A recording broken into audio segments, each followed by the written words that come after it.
எந்த முதலீடும் இல்லாம வீட்ல இருந்தே ரீசேல் பண்றது மூலமா 20,000 வரைக்கும் earn பண்ணலாம். அதற்கான அருமையான ஆப் தான் இந்த மீஷோ ஆப். டிஸ்கிரிப்ஷன்ல இந்த ஆப்போட லிங்க் கொடுத்துருக்கேன். அதை கிளிக் பண்ணி டவுன்லோட் பண்ணிக்கோங்க. அது மட்டும் இல்லாம ஆப்பை இன்ஸ்டால் பண்ணதுக்கு அப்புறம் அக்கௌண்ட் செக்ஷனுக்கு போயிட்டு என்டர் ரெஃபரல் கோட்ல இந்த கோடை நீங்க கொடுக்கறது மூலமா உங்களுக்கு 200 வரைக்கும் ஆஃபர் கிடைக்கும். ஸோ மிஸ் பண்ணாதீங்க, கண்டிப்பா டவுன்லோட் பண்ணி செக் பண்ணி பாருங்க.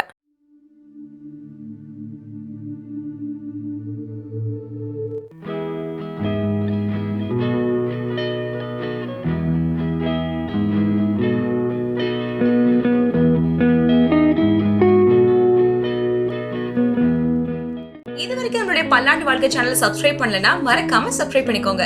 அப்படியே பக்கத்துல இருக்க பெல் சிம்பலையும் மறக்காம பிரஸ் பண்ணிருங்க. அடுத்தடுத்த சூப்பரான டிப்ஸ் எல்லாம் உங்களுக்காகவே காத்துட்டு இருக்கு.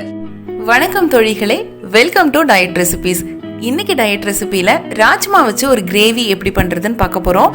இது அப்படியே கூட சாப்பிடலாம், இல்லைன்னா சப்பாத்தி சிறுதானியங்கள் கூட வச்சு சாப்பிடலாம். ரொம்ப டேஸ்டா இருக்கும். பொதுவா நம்ம டயட் ரெசிபிஸ் எடுக்கும் போது அதோட நன்மைகள் என்னன்னு தெரிஞ்சுக்கிட்டு சாப்பிட்டா ரொம்ப யூஸ்ஃபுல்லா ஹெல்ப்ஃபுல்லா இருக்கும். முதல்ல அதோட நன்மைகள் பார்த்துடலாம். ராஜ்மாவை பொதுவாக நார்த் சைடில் அதிகமாக யூஸ் பண்ணிட்டு வந்தாங்க. இப்போ நம்மளும் யூஸ் பண்ண தொடங்கியாச்சு. இதுக்கு இன்னொரு பெயர் அப்படின்னு பார்த்தீங்கன்னா சிவப்பு காராமணி.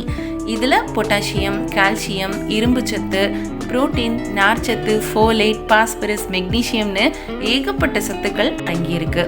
இதில் முக்கியமாக நார்ச்சத்து அதிகமாக இருக்கிறதுனால உடல் எடையை சீராக வச்சு பசி எடுக்கிற உணர்வை கட்டுப்படுத்துது. அப்படி இருக்கும்போது ஆட்டோமேட்டிக்காக நம்ம சாப்பிட்ற அளவு குறைஞ்சிரும். இதுல அதிகப்படியான புரதச்சத்தம் இருக்கிறதுனால கார்போஹைட்ரேட் அளவினை அதிகமா சேர்க்க விடாம பாதுகாக்குது. இதை அடிக்கடி நம்ம சாப்பிட்டு வரும்போது உடல்ல உள்ள கெட்ட கொலஸ்ட்ராலும் குறைக்கப்படுது. இதுல இருக்கிற கரையக்கூடிய நார்ச்சத்தானது பெருங்குடல்ல ஒரு தாக்கத்தை ஏற்படுத்தி உடல்ல இருக்கிற கெட்ட கொழுப்புகளை குறைத்துவிடும். இதனால உடல் எடையை குறைக்கணும்னு நினைக்கிறவங்க தாராளமா இதை எடுத்துக்கலாம். வெயிட் லாஸ் பண்ணுறவங்களுக்கு மட்டும்தான் இது ஹெல்ப் பண்ணுமா அப்படின்னு பார்த்தீங்கன்னா கண்டிப்பாக இல்லை. இதை சாப்பிட்ற எல்லாத்துக்குமே ஹெல்ப்ஃபுல்லாக தான் இருக்கும். இதை சாப்பிட்றதுனால நம்மளுக்கு என்னென்ன நன்மைகள் அப்படின்னு பார்த்தீங்கன்னா, இதயம் ஆரோக்கியமாக இருக்க உதவுது, மூளையில் நரம்பு மண்டலங்களை அதிகமாக செயல்படுத்தி நினைவாற்றலையும் அதிகரிக்குது. இப்போ பார்த்தீங்கன்னா பெரியவங்களுக்கு மட்டும் இல்லாமல் எல்லாருக்குமே மூட்டு வலி ஒரு பெரிய பிரச்சனையாக தான் இருக்குது. இதில் உள்ள கால்சியம், மெக்னீசியம் எல்லாம் சேர்ந்து எலும்புகளை வலுப்படுத்தி மூட்டு வலி, எலும்பு தேய்மானம் இதெல்லாம் வராம பாதுகாக்குது. இது மட்டும் இல்லாம சர்க்கரை நோயாளிகள், மலச்சிக்கல் இருக்கிறவங்க இதை எடுத்துக்கிட்டா இதுல இருந்து விடுதலை பெறலாம். கர்ப்பிணி பெண்கள் உடல் நலம் ஆரோக்கியம் பெறுவதற்கும் நோய் எதிர்ப்பு சக்தியை அதிகரிக்கவும் இதை தாராளமா சாப்பிடலாம். இப்ப இதோட நன்மைகள் என்னன்னு பார்த்தாச்சு. இனிமேல் இதோட ரெசிபியை பார்த்துடலாம். வாங்க வீடியோக்குள்ள போலாம். ஒரு 100 கிராம் அளவுக்கு ராஜ்மா எடுத்து நல்லா வாஷ் பண்ணிட்டு தண்ணியில போட்டு ஒரு நாள் நைட் ஃபுல்லா ஊற வச்சிருங்க. அதுக்கப்புறமா அதை கழுவிட்டு குக்கர்ல ஒரு 8 விசில் வச்சிட்டீங்க அப்படின்னா நல்ல வெந்துடும். அதை வடிகட்டி தனியா எடுத்து வச்சுக்கலாம்.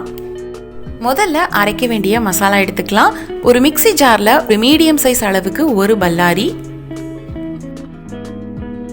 2 சின்ன தக்காளியை அதோட கட் பண்ணி போட்டுக்கலாம். 1 இன்ச் அளவுக்கு இஞ்சி, 2 பல் பூடு. இதை எல்லாத்தையும் நல்ல மையா அரைச்சி எடுத்துக்கலாம். பேன் நல்லா ஹீட் ஆனதுக்கு அப்புறமா 1 டீஸ்பூன் அளவுக்கு தேங்காய் எண்ணெய் அல்லது நெய் ஊத்திக்கலாம். எண்ணெய் காஞ்சதுமா நம்ம அரைச்சி வச்ச பேஸ்ட்டை இதோட சேர்த்துக்கலாம்.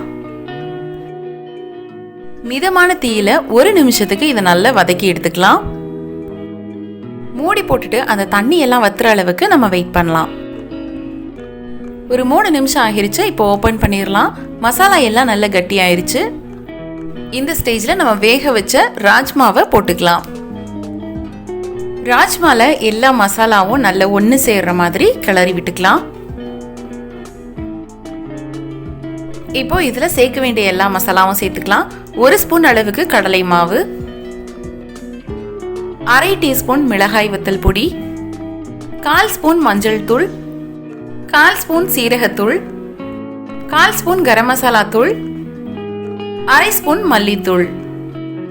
இது எல்லாத்தையும் சேர்த்து நல்லா மிக்ஸ் பண்ணி எடுத்துக்கலாம். மிதமான தீயில வச்சு 1 நிமிஷத்துக்கு நல்லா ஃப்ரை பண்ணி விட்டுருங்க. இதோட 200 ml அளவுக்கு தண்ணி சேர்த்துக்கலாம். மசாலாவும் தண்ணியும் நல்லா சேர்ற மாதிரி மிக்ஸ் பண்ணி எடுத்துக்கலாம். நான் ஏற்கனவே ராஜ்மாவை வேக வைக்கும்போது நான் உப்பு போட்டிருக்கேன், அதனால் இதில் கொஞ்சமாக உப்பு சேர்த்துக்கலாம். உப்பு உரப்பு ஒரு வேளை உங்களுக்கு தேவைப்பட்டுச்சுன்னா இந்த ஸ்டேஜில் நீங்கள் சேர்த்துக்கலாம். மூடி போட்டு மூடிட்டு ஒரு 5 நிமிஷத்துக்கு மிதமான தீயில வச்சு நல்லா வேக விட்டுட்டீங்க அப்படின்னா நல்லா கட்டியாயிரும். 5 நிமிஷம் ஆயிடுச்சு, மூடி ஓப்பன் பண்ணிடலாம். இப்போ பாருங்கள், நல்ல சோயா மசாலா எல்லாமே ஒன்று சேர்ந்து சூப்பராக கட்டி ஆயிடுச்சு. அவ்வளோதான், சூப்பரான ராஜ்மா மசாலா ரெடி ஆயிடுச்சு. ரொம்ப ரொம்ப டேஸ்ட்டாக இருக்கும். கண்டிப்பாக நீங்கள் இதை ட்ரை பண்ணி பார்த்துட்டு எங்களுக்கு எப்படி இருக்குன்னு கமெண்ட் பாக்ஸில் கமெண்ட் பண்ணுங்கள்.